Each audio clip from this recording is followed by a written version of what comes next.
Good morning সবাইকে। আশা করি সবাই খুব ভালো আছেন। আজকে সোমবার, ওই জন্য সকাল সকাল চলে এসেছি আমাদের 180 মন্দিরে।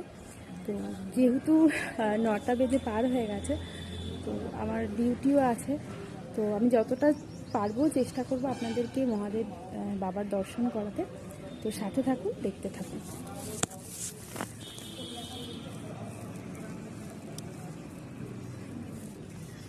এই হচ্ছে মেন মন্দির।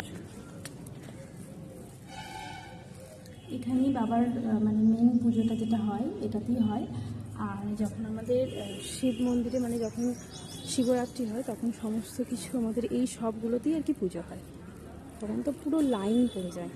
এই যে দেখুন, এদিকে ধূপ দেওয়ার জায়গা।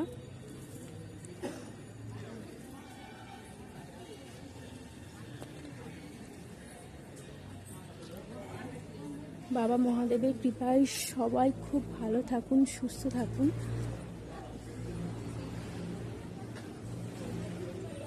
এরকম করে 108টা মন্দির আছে। এই আছে ঘাট।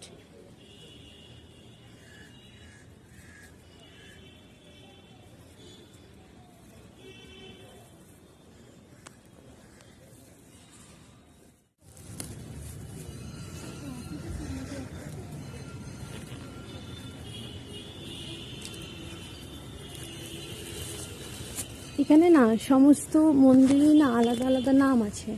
বাবার অনেক নাম তো আছে। এবার আমি সব কিছুর মানে জানি না, মানে সব নামের অর্থ জানি না। কিছু কিছু নাম আমার শোনা, তবে সব নাম আমার শোনা নয়। দেখুন, অনেক সবাই আসে, আসলে একটু বেলার দিকে আসে সবাই। এত সকালে খুব বেশি ভিড় হয় না। যদি কেউ আসতে চান তাহলে অবশ্যই আমাকে জানাবেন কমেন্টে। এটা হচ্ছে বর্ধমান 108 শিব মন্দির।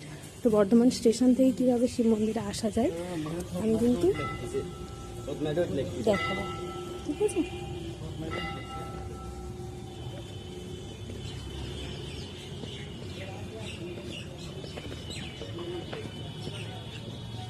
যেহেতু সামনে শিবরাত্রি আর মন্দিরগুলো বেশ অনেক দিনই পুরানো হয়ে গেছিলো, রঙগুলো একটু খারাপ হয়ে গিয়েছিল, তো তার জন্য রং চলছে।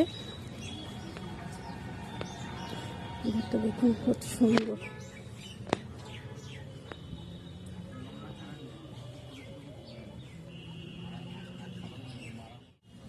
এই দেখুন, এটা হচ্ছে ঘাট।